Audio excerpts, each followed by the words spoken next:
Также у нас по 50 лет Советской Армии, значит, повторюсь еще раз, 50 лет Советской Армии. Мы ведем проектные работы по реконструкции данной улицы, расширению ее до 4 полос.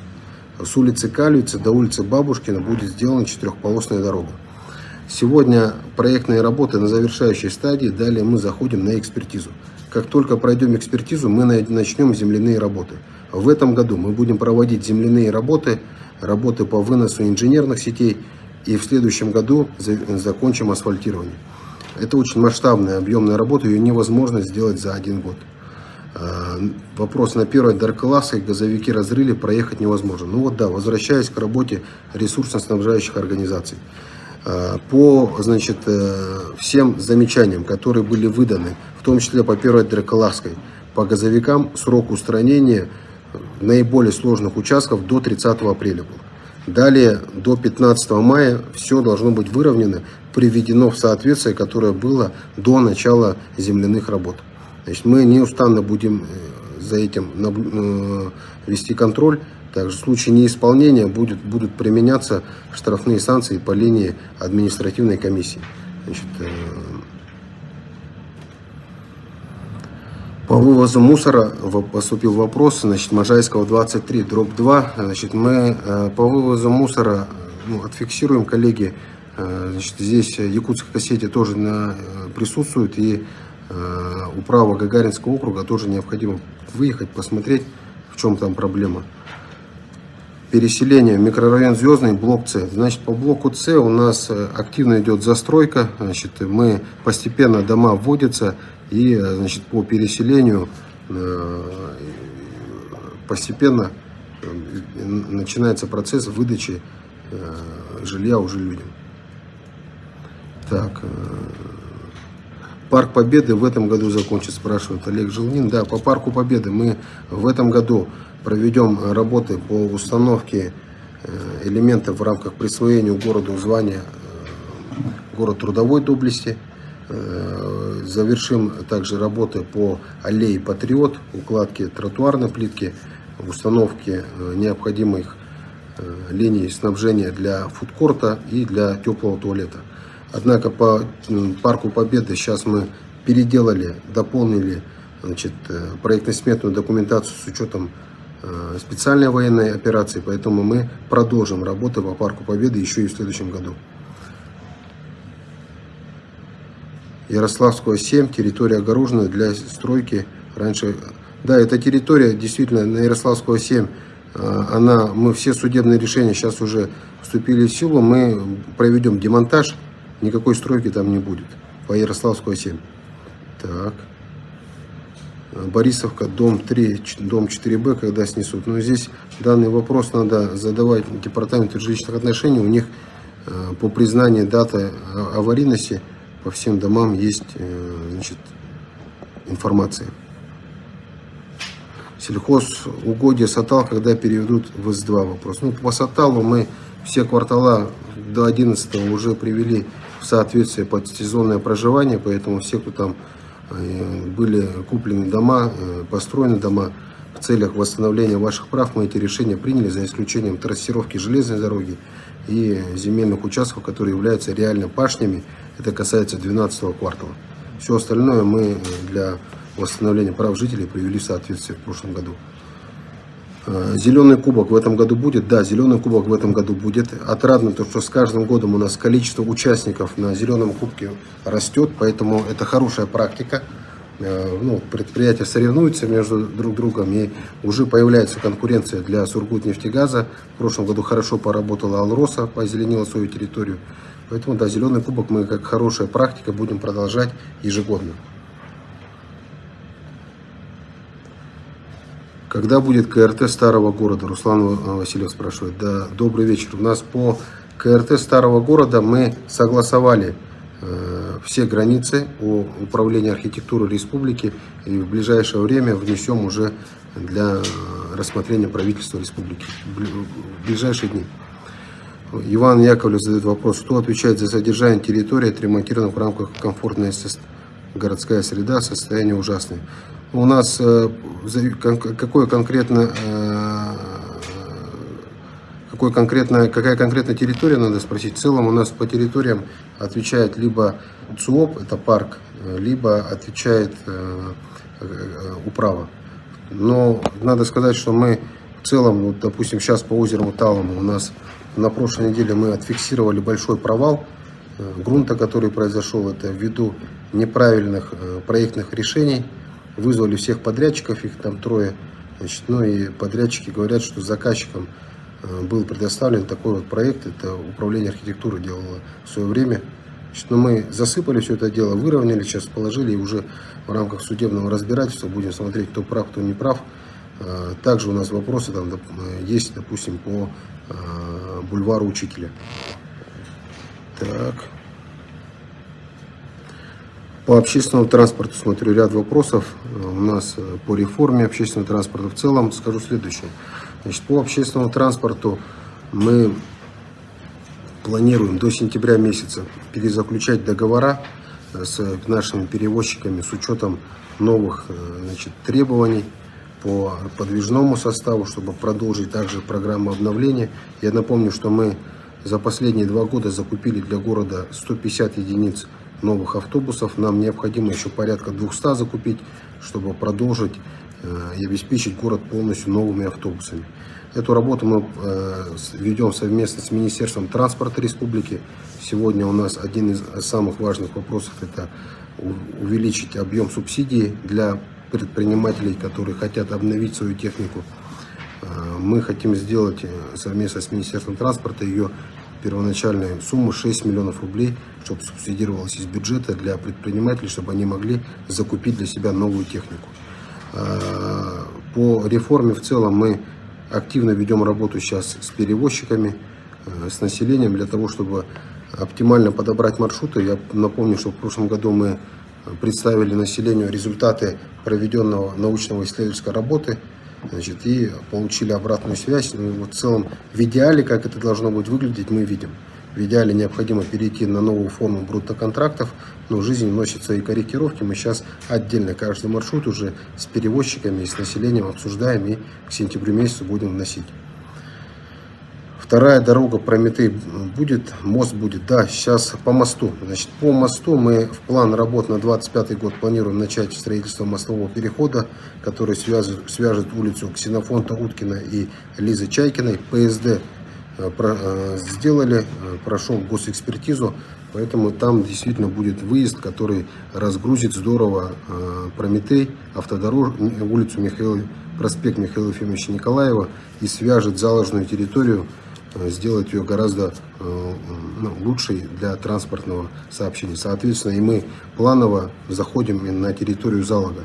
На территории Залога сегодня у нас сложности с улично-дорожным покрытием ввиду активно проводимых строительных работ. Ну, в целом они заканчиваются, поэтому к моменту окончания всех строительных работ мы разом комплексно зайдем на весь Залог с водоотведением, с тротуарами, с освещением, с асфальтированием. К сожалению, если сейчас положить асфальт, то он пролежит ровно 1 сезон, ввиду того, что там ездит большегрузная строительная техника. В центре города невозможно поставить машину, не хватает автостоянок. Да, здесь согласен, что у нас сложности по парковкам. По уровню автомобилизации у нас город Якутск занимает одно из лидирующих мест по стране. Ну, кратко цифры, да, вот смотрите, у нас в городе Якутске порядка 120 тысяч дверей. Либо в квартиры, либо в частные дома. 120 тысяч дверей, чуть больше. И около 120 тысяч автомобилей поставлены на учет легковых. Соответственно, на каждую квартиру приходится машина. Поэтому здесь, с этой стороны, у нас, конечно, нормативы, которые были и в советское время при строительстве, и, значит, сейчас при строительстве многоквартирных домов, они не соответствуют, испытывают, значит, дефицит в парковочных местах. Сегодня у нас по нормативу правилам землепользования и застройки 40% от квартир должно быть обеспечено машиноместами. Необходимо этот норматив пересматривать. Здесь я с этим согласен, с учетом того, что уже в городе Якутске большой уровень автомобилизации. Мы этот вопрос с депутатами Якутской городской думы будем обсуждать. Но здесь он тоже, значит, требует активного обсуждения с профессиональным сообществом застройщиков, так как не все земельные участки тогда будут подходить под застройку. Какая сложность перевода сельхозземель в ИЖС, например, Покровский тракт? Ну вот смотрите, значит, здесь хотелось бы сказать то, что перевод сельхозземель в категорию ИЖС испытывает следующую сложность. Вот у нас, как только земельный участок переводится в ИЖС, люди сразу активно начинают застраиваться. Это хорошо. С другой стороны, нужно тут же обеспечить необходимые условия для нормального проживания людей в виде школы, детского сада, больницы, улично-дорожной сети, запустить общественный транспорт. Понятно, что это сделать одновременно невозможно, потому что у нас сейчас большой объем уже переведен. Например, вся правая сторона Покровского тракта – это микрорайон Тускул. Там тысячи земельных участков, которые переведены в категорию ИЖС, но там на данный момент нету ни нормальной улично-дорожной сети, нету автобусного сообщения, нету ни школы, ни детского сада, ничего нет. И вот так вот взять, перевести левую сторону ближе к Хатасам, как хотят собственники земельных участков, это неправильно. Это будет неправильно по отношению к людям, которые будут потом там жить в категории ИЖС. Значит, поэтому такая же история, вот, допустим, случилась сейчас в Сатале. По Саталу категории земельных участков были изначально сельхоз, значит, но люди застроились, и обратную задачу мы решали, и до 11 квартала, включая молодежный квартал, мы перевели в сезонное проживание, что позволяет построить там дом, получить на него всю документацию. Но, значит, также хотели, вот инициативная группа Сатала выступала для дальнейшего расширения территории Сатала, включения новых полей. Ну, безусловно, этого делать сейчас нельзя, пока не будет построена там школа в микрорайоне Северный, которая позволит обеспечить детишек, проживающих в Сатале, школой, не говоря уже о том, чтобы усугублять ситуацию и сейчас еще позволять там, значит, застраивать территорию. Обратное решение такое, для того, чтобы решить эту ситуацию, позволяет сейчас комплексное развитие территории. По комплексному развитию территории можно, значит, рассматривать развитие в целом сельхозземли с учетом того, что застройщик возьмет на себя, значит, решение по строительству социальных объектов. Тогда можно рассматривать. Сегодня такие инициативы мы берем в работу. Так, еще какие вопросы?